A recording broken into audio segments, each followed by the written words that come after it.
አልማዝ ከባሂሉ ጋር ያላትን ስምምነት አፈርሳ ካሁን በኋላ እኔ ነፃነቴን እፈልገዋለሁ፣ ከፈለግክም ገንዘብክን እመልሳለሁ እንጂ እስከ መቼ ነው እየሰቀቀን ኑሮ የምኖረው? በተለይ ደግሞ ታሞ የነበረው ልጅን ታሞ እንኳን ሳልቀብረው እንዴት ሰው አላየኝ አላየኝ እያልኩ የምሳቀቅ እኔ ምን በወጣኝ ነው?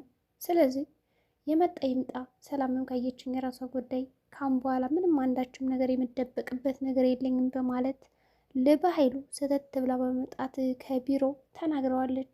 ታዲያ በኃይሉ በዚህ መካከል እንዴት አንቺ ከሃዲ ገንዘቤን ሙልጭ አድርገሽ ከበላሽ በኋላ እንዴት ብትደፍሪ ነው ሀሳብሽን የምትቀይሪው? በማለትም ይጠይቃታል።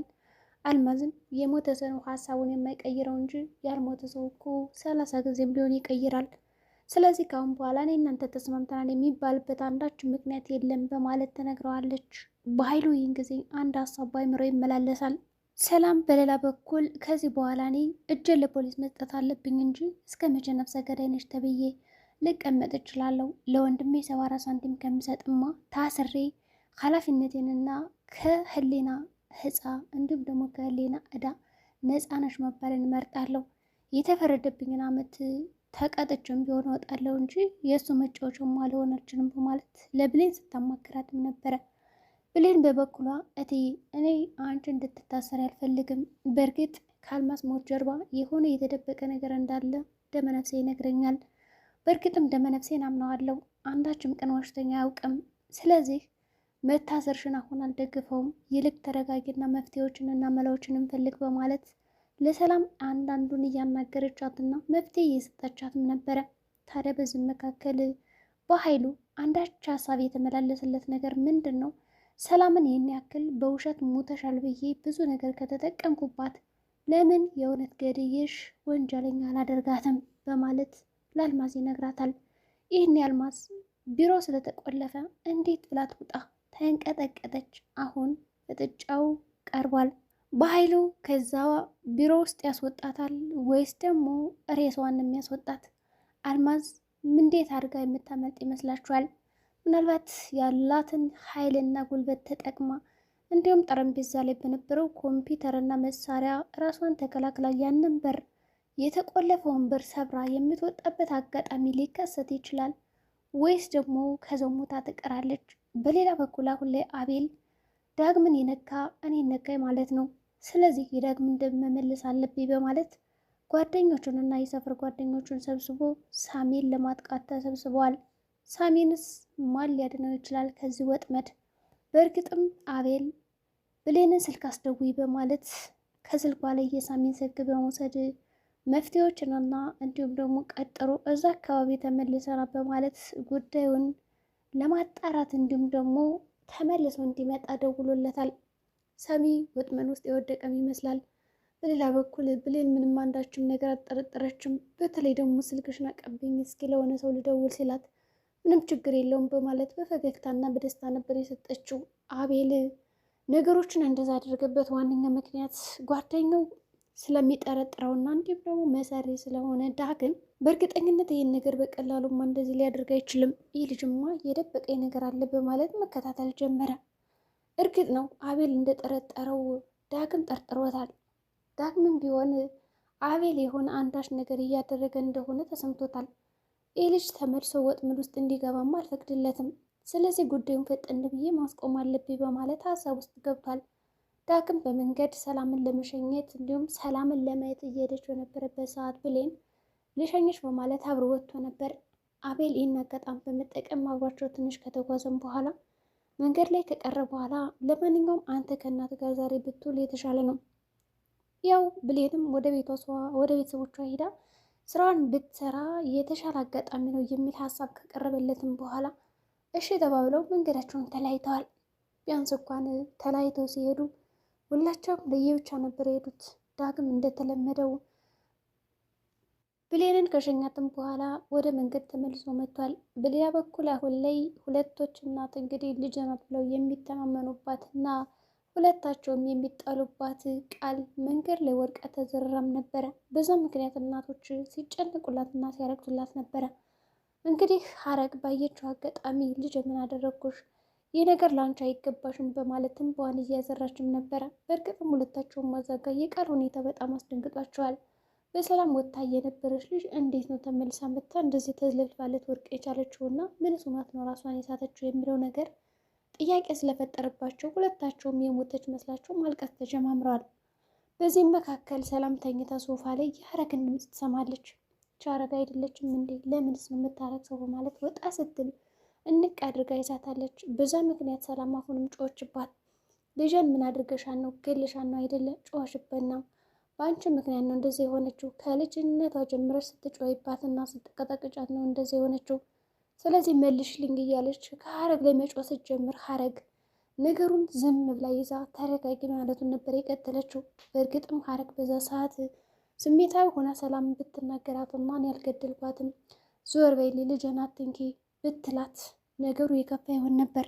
ሀረግ ግን ይሄ ነገር እንዲፈጠር ስላልፈለገች ሰላምን ከማረጋጋት ወደኋላ አላለችም ነበረ። ይህ ትዕይንቷ በጣም ይገርምና ይደንቅም ነበር። ሌላው ከደቂቃዎች በኋላ ተላክሰው ከጨረሱም በኋላ ቃል ከነበረችበት ብድግ ትላለች።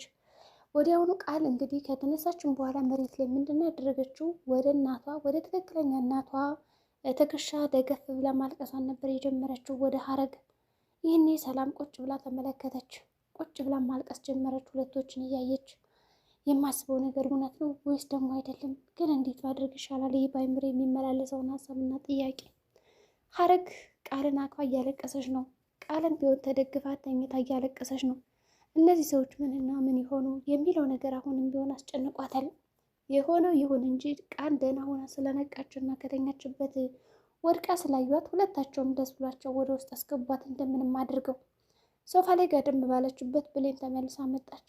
ነገር ግን የሰላም አይን ስትመለስ ጥቁርቁር ብሎ ነበር ያየችውና ብሌን እትዬ በሰላም ነው እንደዚህ የሆንሽው በማለት አስቀድማ ከቃል ይልቅ እሷን ጠየቀቻት። ይህኔ ቃል ነደደች። አሁን እንዲህ ሶፋ ላይ ተጋድሜ የተኘች አሞኝ እያየች ለምንድን ነው ሰላም የምትጠይቃት? መጀመሪያ እኮ ማየት የነበረባትና መጠየቅ የነበረባት እኔን ነው በማለት ቁጣዋን አነሳች። ቃልም አሁን እትዬ ምን ሆና ነው እንደዛ ከማለትሽ በፊት እኔን አትይኝም ነበር አለቻት በግልጽ። ብሌንም ኧረ ይቅርታ ቃል እኔ እኮ አላየሁሽም ነበረ። በዛ ላይ ደግሞ ያው እትዬ በጣም አይኗ ጠቋቁሯል፣ ፊቷም ያስታውቃል። ለዛ ነው ሳያደንግጬ ነው የምምላሽ ብትሰጣትም ኧረ ድንግጥ ያድርግሽ አንቺማ በቃ የኔ የሆነውን ነገር መስረቅ ነው ሁልጊዜ ስራሽ። እናቴንም ሰረቅሽኝ ዳግምንም ሰረቅሽኝ የሚል ስበብ አየች። ታዲያ በዚህ መካከል ሰላም የሁለቶችን ጦርነት ስትመለከትና ስትገነዘብም ነበረ። ግን ደግሞ በመሀል ጣልቃ ከገባች አሁንም ቢሆን ቃል በጣም እንደምትናደድ ስለገባት ነገሩን በዝምታ ነበር ማሳለፍ የፈለገችው። እሺ ምን ልታዘዝ በማለትም ጠየቀቻቸው። ለማንኛውም አሁን የሚሄድበት ነገር አለ በማለት ጉዳዩን ተንተና አድርጋ ነገረቻት። በሌላ በኩል ብሌን አሁን የምትፈልገው አንዳች ነገር አለ። በዚህ መካከል ነገሮቹን ለመሰብሰብ እየሞከረች ነው ያለችው። እናም ይቅርታ በቃ አሁን ቡና ማፍላት አለብኝ በማለት ወደ ኪችን ለመግባት ሰላም አዛ ስለነበረ ተገባች። በሌላ በኩል ሀረግና ሰላም እየተስማሙ ይመስላል። ሰላም ይቅርታ ጠየቀቻት። እንደዛ ሆነሽ ሳይሽ ስለጮኩብሽ እና ያን ነገር ስለተናገርኩሽ ይቅርታ አድርግልኝ፣ በእርግጥም እኔ ስሜታዊ ሆኜ ነው በማለት ነገረቻት። ታዲያ ሀረግና ሰላምም እንደዛ ስትጮይና ስትንቀረቀይ እኮ በጣም መጥፎ ሰው መስለሽ ነበረ፣ ለካ መልካም ሰውና ጥሩ ሰው ነሽ በማለት ይሞካከሳሉ። ሀረግ በንግግሯ ተገርማ በእርግጥ ጥሩ ሰው ነው ስላልሽኝ አመሰግናለሁ፣ ግን ደግሞ ያን ያክል አይደለውም በማለት መለሰች። ሆኖም ፈገግታ ታጅቧል። ቃል በዚህ መካከል ሁለቶቹን እናቷን ትመለከትም ነበረ።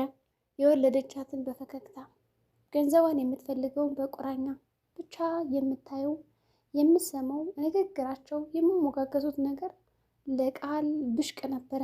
በጣም ነው የበገነችው ማለት ይቻላል። እኔ እንደዚህ ታምሜ ተኝቼ ምንድን ነው እንደዚህ የሚሞጋገሱት በማለት እንክብካቤ ያደርጉልኝም እንዲህ በማለት ሌላ ሀሳብ ውስጥ ተሰምጣለች።